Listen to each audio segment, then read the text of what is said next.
যখন মানুষ তার ঈমান হারিয়ে ফেলে, নীতি এবং নৈতিকতা হারিয়ে ফেলে এবং একটা দেশ যখন রসাতলের সর্বনিম্ন পর্যায়ে চলে যায়, তখন আল্লাহ রাব্বুল আলামিন করে কি এরকম নিষ্ঠুর ঘটনা ঘটিয়ে দেয়। রামিসের বাবার যে একটি মন্তব্য যে আমি বিচার চাই না, কারণ আপনারা আসলে বিচার করতে পারবেন না, আমার মেয়েও ফিরে আসবে না। একজন বাবার আসলে এই অভিমানী উচ্চারণের কারণ কি, এবং আসলেই কি আমরা বিচার করতে পারবো না?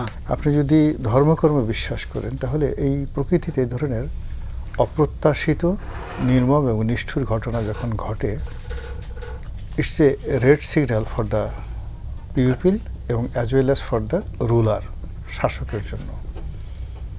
যখন মানুষ তার ঈমান হারিয়ে ফেলে, নীতি এবং নৈতিকতা হারিয়ে ফেলে এবং একটা দেশ যখন রসাতলের সর্বনিম্ন পর্যায়ে চলে যায়, ঘুষ, দুর্নীতি, অনিয়ম, বিচারহীনতা, জুলুম, অত্যাচার যখন এমন একটা পর্যায়ে চলে, যখন যারা মজলুম তারা হাহাকার করতে থাকে, যারা অত্যাচারী তারা উল্লাস নৃত্য করতে থাকে যে এটা আমাদের স্বর্গরাজ্য, এটা আমাদের বনভূমি, এটা আমাদের আমাজন, এটা আমাদের সুন্দরবন, এখানে আমরা যা ইচ্ছা তাই করব, অপরাধীদের অভয়ারণ্য হয়ে যায়।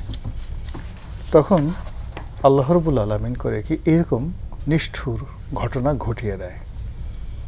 তো সেই ঘটনার ফলে শাসকদেরকে একটা গ্রিন সিগন্যাল দেয় যে তোমার রাষ্ট্র আসলে এভাবে চলছে। যে সকল শাসক এই বিষয়গুলো খুব সিরিয়াসলি নিতে পারে, আল্লাহ তাদেরকে হিদায়াত দান করেন, সাহায্য করেন। এবং যে জনগণ এই সকল ঘটনায় লজ্জিত হয়, লজ্জা অনুভব করে, তাদের জনজীবনে এই ধরনের ঘটনা ঘটে না। It's a bad signal. আপনাদেরকে একটা উদাহরণ দিই। দীপন যখন মারা গেলেন, আমাদের বাংলাদেশের এমিনেন্ট একজন অধ্যাপক আবুল কাশেম ফজলুল হক, এখন বাংলা একাডেমির চেয়ারম্যান, তার ছেলেটা যখন মারা গেল তখন তিনি একই কথা বলেছিলেন, বিচার চাই না।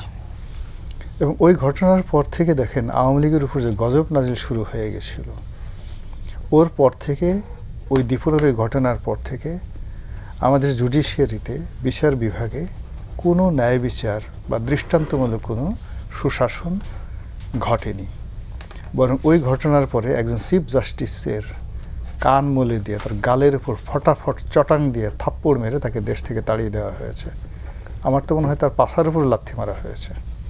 তো এইরকম যে ঘটনাগুলো ঘটে, যদি শেখ হাসিনা সেই দিন সতর্ক হতেন, তাহলে আজকের যে এসকে সিনহাকে দিয়ে যে ঘটনাটা শুরু হলো এবং যেটা তার পতনের পরে ফুল একটা বেঞ্চ, অ্যাপিলেট ডিভিশনের বিচারপতি সহ প্রধান বিচারপতিকে যেভাবে একেবারে সুপ্রিম কোর্ট থেকে তাড়িয়ে দেওয়া হলো, এই কলঙ্ক আমরা আগামী 100 বছরও না, সারা জীবন কিয়ামত পর্যন্ত এই অসভ্যতামি থেকে আমরা কখনো বেরোতে পারবো না। যখনই বড় কথা বলতে যাব, কোনো একটা বিচারক কোনো জায়গাতে আইনের শাসনের কথা বলতে যাবে, তখন আগে বলবে যে আপনাদের দুজন, একজন বিচারপতি হ্যান্ডকাপ পরানো অবস্থায় হেলমেট পরে জেলখানাতে গেছে এবং লাথি, গুতা, কিল, ঘুষি, ডিম সব কিছু খেয়েছে। আর একজন বিচার কি হবে, এটা নির্ভর করবে আমাদের তকদিরের উপরে। এটা তারেক জিয়ার তকদিরের উপর নির্ভর করবে। সে যদি বিচার করতে পারে সে ভালো করবে, সে সাস্টেইন করবে। আর যদি সে বিচার করতে না পারে, তার এখান থেকে তার পতন শুরু হয়ে যাবে। এটা প্রকৃতির কথা, এর স্যার বাংলা কোনো কথা নেই।